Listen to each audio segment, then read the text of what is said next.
좀 세게 말하면 왜 갑자기 착한 척이지? 하는 생각도 하게 됐는데요.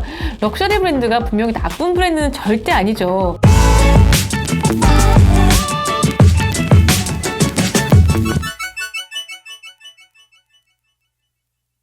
안녕하세요. 럭셔리 인사이트의 김현진입니다. 혹시 여러분 럭셔리 브랜드들의 착한 짓 들어보셨어요? 럭셔리 브랜드들의 사회적 공헌 활동, 즉 CSR 활동을 말하는 건데요.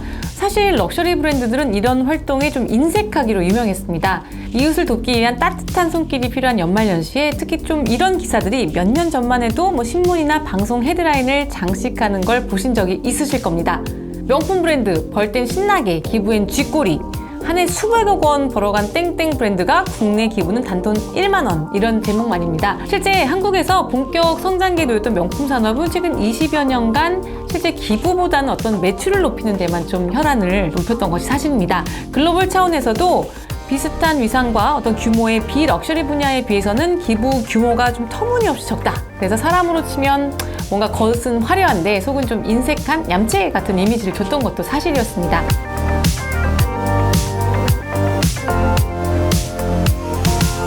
코로나19 사태가 터지자 럭셔리 브랜드들이 상당히 신속하게 그리고 잇따라 대책들을 내놓았는데 사실 좀 파격적이었습니다. 에르메스의 경우에 30톤 분량의 어떤 손세정대와 3만 개가 넘는 마스크를 에르메스 공장에서 생산해서 기부하겠다라고 밝혔고요. 또 루이비통이 속한 LVMH 그룹도 지방시와 디올 같은 명품 향수 공장에서 향수가 아닌 손세정제 제작에 나섰습니다. 이 브랜드들이 생산한 명품 공장 발, 손세정제와 또 이런 제품들은 파리 시내 공공병원과 보건당국 같은 데 기부가 됐죠. 프랑스는 국가 정신상의 솔리다리테라고 하는 어떤 연대의식이 스며있다는 거 잘 아실 겁니다. 프랑스 기업 회장들도 이런 연대의식을 좀 고려한 것이 아닐까 싶었습니다. 에르메스 회장의 경우에도 본인의 급여를 올리지 않고 작년과 동일하게 이렇게 힘들 때 직원들을 잘 책임지고 사회적 연대를 위해서 책임감을 다할 것이라고 공공연히 밝혔고요. 또 구찌, 발렌시아가 등을 보유한 케어링 그룹 역시 발렌시아가, 생로랑 등의 공장을 활용해서 마스크 100만 장 이상을 생산할 것이라고 발표했습니다. 또 최근 G세대나 밀레니얼 세대에서 아주 인기가 높은 브랜드죠. 구찌는 또 마스크도 110만 장, 또 의료용 작업복 5만 벌 이상을 제작해서 이탈리아에 기부하겠다, 이탈리아 보건당국에 기부하겠다는 의사를 또 밝히기도 했습니다. 프라다도 의료용, 보호용 그런 마스크 같은 것을 토스카나 지역의 의료시설에 전달하기로 했습니다. 또 패딩으로 유명한 브랜드죠. 몽클레어의 경우에도 이탈리아 롬바르디아 주에 있는 무역 전시관을 코로나19 대응 임시병원으로 탈바꿈하는 프로젝트에 134억 원 정도를 지원하겠다라고 발표를 하기도 했습니다. 요즘 같은 때 이렇게 브랜드가 사회를 위해서 기여하는 모습이 낯설지는 않고 또 아주 바람직한 방향이지만 럭셔리 마케팅을 공부했던 사람으로서는 사실 좀 생소했고 살짝 고개도 갸우뚱해졌습니다. 좀 세게 말하면 왜 갑자기 착한 척이지? 하는 생각도 하게 됐는데요. 럭셔리 브랜드가 분명히 나쁜 브랜드는 절대 아니죠. 그런데 보통 이렇게 약간 좌뇌를 자극하는 경제적이고 사회적인 행동들을 좀 대놓고 하지는 않거든요. 보통은 우뇌를 자극하면서 계속 감정적으로, 감성적으로 뭔가 이미지를 제공하고 그걸 통해서 고객을 자극하고 그야말로 고객을 꿈꾸게 하라라는 어떤 명제를 내걸어 왔었던 브랜드가 그 브랜드의 성지라고 할 수 있는 생산 공장을 이렇게 명품이 아닌 제품들을 혼납하고 또 그걸 홍보한다는 게 방향은 매우 바람직하지만 좀 낯설 수밖에 없는 상황이었기 때문입니다. 물론 인류가 직면하게 된 이런 전대미문한 비극에 뭐라도 기여하고 싶은 마음이 컸을 거라는 걸 믿어 의심치 않습니다.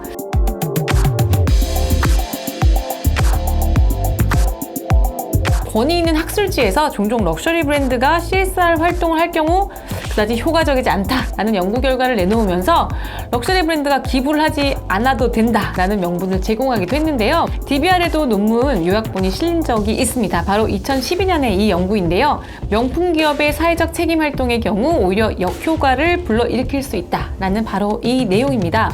CSR은 대개 평등이나 환경보호, 사회적 정의와 같이 사회 전체의 복지와 또 어떤 공익을 추구하기 때문에 개인의 권력, 부, 명예, 야망 이런 것들을 부각하는 럭셔리 브랜드 전략과 좀 충돌을 빚을 수 있다라는 겁니다.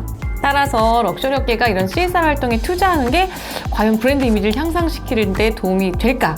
하는데 럭셔리 브랜드도 문제의식을 가지고 있었던 건데요. 미국의 미네소타대, 조지아대 교수 등으로 구성된 연구진이 소비자 44명을 대상으로 좀 흥미로운 실험을 해봤다고 합니다. 먼저 실험 참여자들에게 럭셔리와 또 비럭셔리 브랜드 중에 하나를 보여준 다음에 CSR과 관련된 단어, 복지, 자원봉사와 같은 단어, 또한 또 CSR과 무관한 단어, 지우개, 전구 같은 의미 없는 단어들을 연속해서 보여줬습니다. 그리고 그 단어가 주는 느낌을 유쾌함의 정도로 표현하도록 했습니다. 그 결과 BMW나 롤렉스처럼 어떤 명품 브랜드의 이름과 CSR 관련 단어가 나란히 열거됐을 때 소비자들이 느끼는 유쾌함이 현격히 줄어드는 것을 발견했습니다.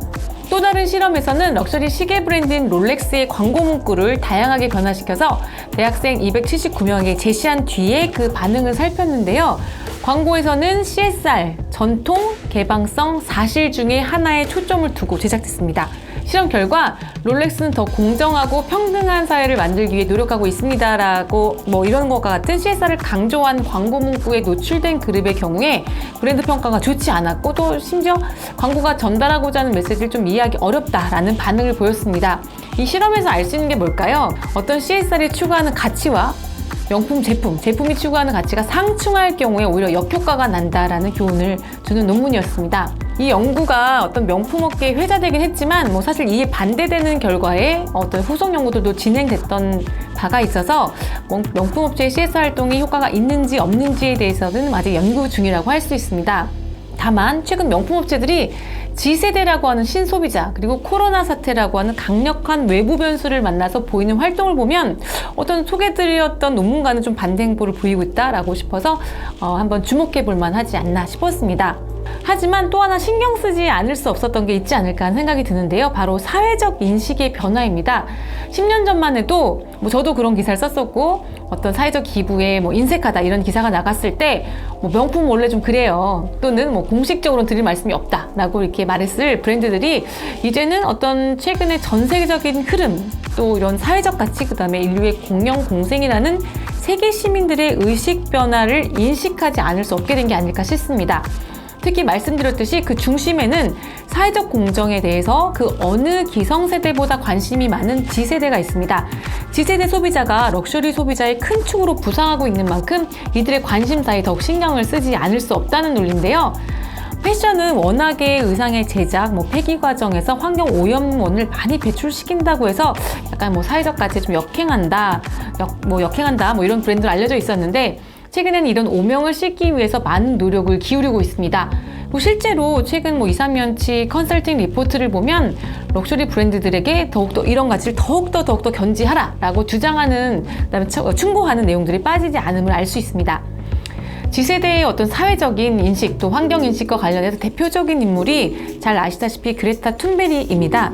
2003년생 환경운동가인 툰베리는 유엔에서 환경 오염을 주제로 연설을 해서 전 세계 사람들이 기후변화를 심각하게 받아들이게 하는 어떤 힘을 줬는데요. 그가 가진 사회적 인식이 또한 G세대 전체를 대표하는 것으로 널리 알려져 왔습니다. 실제 페이스북이 G세대들의 발언과 생각을 통해 분석한 G세대의 5가지 핵심 특성에 어떤 정체성, 행동주의, 공동체, 커머스 회복력 같은 게 꼽혔는데요. 특히 팬데믹 사태로 인해서 스스로 세상을 더 나은 곳으로 바꾸고 싶어하는 행동주의적 성향이 강화됐다는 분석도 있습니다. 또한 G세대한테 공동체는 구성원을 받아들이고 또 소속감을 주는 어떤 직과 같은 역할을 한다는 분석도 있죠. 따라서 럭셔리 브랜드들도 이미 소비자의 한 40% 정도 차지한다고 하죠. 이런 G세대를 의식하지 않으면 안 되는 상황이 된 것 같습니다. 이런 흐름 속에서 어떤 고고한 럭셔리 브랜드들마저도 브랜드를 사회적 이슈나 이성적 판단과 결부시키지 않으려고 하는 기존의 어떤 럭셔리 마케팅 공식을 버리고 이런 팬데믹이라는 극단적 시기에 사회적 가치를 마음껏 좀 실천하게 된 게 아닐까 하는 분석을 해봤습니다. 다음 시간에는 조금 더 재밌고 흥미로운 내용으로 또 여러분을 찾아뵙겠습니다. 감사합니다.